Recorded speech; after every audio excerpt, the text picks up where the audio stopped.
है, daily Vaser appoint होता है, तो उसे किसी भी प्रॉपर सिलेक्शन के मोड से अगर वो होकर नहीं गुजरा है तो उसे कॉन्सिक्वेंसेस पता होते हैं कि इसके बाद होगा क्या।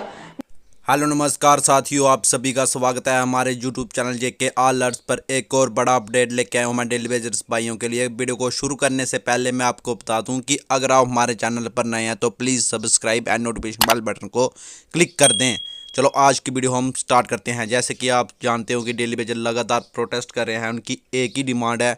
उनको पक्का कर दिया जाए, लेकिन अभी तक कोई फैसला निकल के नहीं आ रहा है सामने। चलो आज की वीडियो हम स्टार्ट करते हैं। टर्म्स एंड कंडीशन समझकर किसी भी पोस्ट के अगेंस्ट लगता है या फिर किसी भी डिपार्टमेंट में टेम्परेरी तौर पर लगता है, इसके चलते वो बाद में ये नहीं कह सकता कि अब मुझे पक्का किया जाए। इसी ग्राउंड पर कि मैंने इतने साल किसी डिपार्टमेंट में काम किया है, कोई ये नहीं कह सकता कि अब मुझे पक्का किया जाए, अब मुझे परमानेंट पोजीशन दी जाए। यह भी कहा गया कि ये अप्रोप्रिएट नहीं होगा, क्योंकि इससे जो हजारों की लाखों की तादाद में लोग हैं जो कि अपने नॉर्मल वैकेंसी एडवर्टाइज होने का इंतजार करते रहते हैं, उन्हें तो फिर मौका ही नहीं मिला कि कोई वैकेंसी एडवर्टाइज हो जिसके अगेंस्ट वो अप्लाई करें, जिसके अगेंस्ट वो compete करें और compete करने के बाद वो सिलेक्ट हो, तो उसमें उनके कॉन्स्टिट्यूशनल राइट्स जो हैं वो वायलेट होते हैं। उसके साथ में ये कहा गया कि अगर कोर्ट्स जो है वो लोगों को एम्प्लॉयमेंट देना शुरू कर दें, डायरेक्शन देना शुरू कर दे स्टेट गवर्नमेंट को कि आप इन्हें भी पक्का करें, उन्हें भी पक्का करें, तो ये एक और mode of public appointment create कर देगा जो कि परमिसिबल नहीं है। और ये भी कहा गया कि ये भी पॉसिबल नहीं है कि टोटल बैन लगा दिया जाए टेम्परेरी अपॉइंटमेंट्स के ऊपर, कि किसी को टेम्परेरी अपॉइंट किया ही ना जाए, क्योंकि वो भी जो है वो मुमकिन नहीं है। कभी कभी इमरजेंसीज में टेम्परेरी अपॉइंटमेंट करनी पड़ जाती है। तो इसके लिए ये कहा गया, ये भी आर्गुमेंट कई बार पेश किया जाता है कोर्ट के सामने कि हमसे पहले जिन एम्प्लॉयज को टेम्परेरी तौर पर लगाया गया था उन्हें पक्का कर दिया गया, जिसकी वजह से हमें उम्मीद ये थी कि अगर हम भी टेम्परेरी तौर पर लगेंगे तो कुछ समय के बाद हमें भी परमानेंट पोजीशन मिल जाएगी। तो ये कहा गया कि ये भी आर्गुमेंट जो है उसे माना नहीं जा सकता, क्योंकि जिस समय किसी व्यक्ति को अपॉइंट किया जा रहा था, क्या सरकार ने कोई प्रॉमिस किया था, लीगली कोई प्रॉमिस किया था कि आपको इस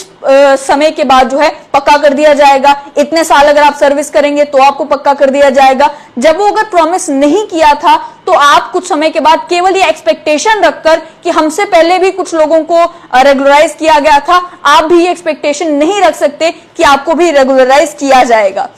इस जजमेंट में और भी कई सारी बातें की गई। ये कहा गया कि कोई भी व्यक्ति जब किसी टेम्परेरी एम्प्लॉयमेंट में आता है, डेली वेजर अपॉइंट होता है, तो उसे किसी भी प्रॉपर सिलेक्शन के मोड से अगर वो होकर नहीं गुजरा है तो उसे कॉन्सिक्वेंसेस पता होते हैं। नतीजा ये निकलेगा कि आपको बगैर नोटिस के निकाला जा सकता है, ये कॉन्ट्रैक्ट में ऑलरेडी लिखा हुआ होता है। तो उसके बाद वो ये नहीं कह सकता कि स्टेट ने अपना प्रॉमिस जो है वो फुलफिल नहीं किया, या हमें 2 बारी कॉन्टिन्यूशन देने के बाद उसके बाद क्यों रिमूव कर दिया गया। ना कॉन्टिन्यूशन की डिमांड, ना ही पक्का होने की डिमांड जो है ऐसा कोई भी व्यक्ति रख सकता है, ये सुप्रीम कोर्ट की जजमेंट में कहा गया। और साथ ही में यह भी कहा गया कि उन मामलों में, जिन मामलों में किसी व्यक्ति ने 10 साल तक किसी भी पोजीशन पर काम किया है किसी डिपार्टमेंट में टेम्परेरी तौर पर ही, लेकिन जिन मामलों में कोर्ट की इंटरवेंशन के बगैर उसने 10-12 साल तक, 15 साल तक किसी एक डिपार्टमेंट में सर्व किया है, वहां पर स्टेट ये समझ सकती है कि उस पोजीशन पर किसी व्यक्ति की जरूरत है लंबे समय तक,